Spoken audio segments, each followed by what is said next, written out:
ನಂತರದಲ್ಲಿ ರಾಜ್ಯ ರಾಜಕೀಯದಲ್ಲಿ ಬಹಳ ದೊಡ್ಡ ಬದಲಾವಣೆ ಆಗುತ್ತೆ ನಮ್ಮ ಸುಳಿವು ಕೊಟ್ಟಿದ್ದಂಥ ಸಚಿವ ಕೆ.ಎನ್. ರಾಜಣ್ಣ ಹೇಳಿಕೆ ವಿಚಾರಕ್ಕೆ ಸಂಬಂಧಪಟ್ಟಂತೆ ಸಚಿವ ರಾಜಣ್ಣ ಹೇಳಿಕೆ ಬಗ್ಗೆ ಮುಖ್ಯಮಂತ್ರಿಗಳು ಮೊದಲ ರಿಯಾಕ್ಷನ್ ಅನ್ನು ಕೊಟ್ಟಿದ್ದಾರೆ. ಮುಖ್ಯಮಂತ್ರಿಗಳ ಫಸ್ಟ್ ರಿಯಾಕ್ಷನ್ ಇದು.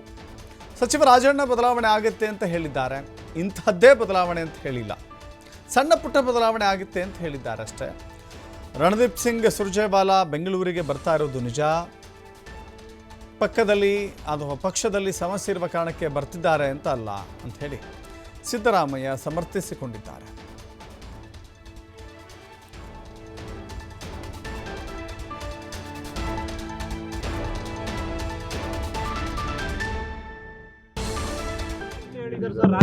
ಬೆಳವಣಿಗೆ ಆಗ್ಬಹುದು ಅಂತ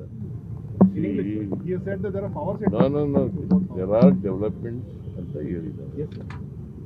ಮೀನ್ ಹಿಂಗೆ ಆಗುತ್ತೆ ಅಂತ ಹೇಳಿಲ್ಲಲ್ಲ, ಹಿಂಗೆ ಆಗಿತ್ತೆ ಅಂತ ಹೇಳಿದಾರ? ನೀವು ಊಹೆ ಮಾಡ್ಕೊಂಡು ಹಿಂಗೆ ಬರೆದ್ರೆ ಏನ್ ಮಾಡಕ್ಕೆ?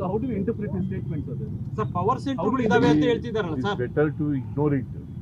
ಬಹಳ ಬದಲಾವಣೆ, ಸ್ವಲ್ಪ ಆದ್ರೂ ಬದಲಾವಣೆ ಆಗುತ್ತೆ ಅಂತಾರೆ ಸತೀಶ್ ಜಾರಕಿಹೊಳಿ ಅವರು ಸಹ ಸ್ವಲ್ಪ ಬದಲಾವಣೆ ಆಗ್ಬಹುದು ಅಂತಾರೆ. ಬೆಳವಣಿಗೆ ಆಗ್ಬಹುದು ಅಂತ ಡೆವಲಪ್ಮೆಂಟ್ ಅಂತ ಹೇಳಿದ್ದಾರೆ.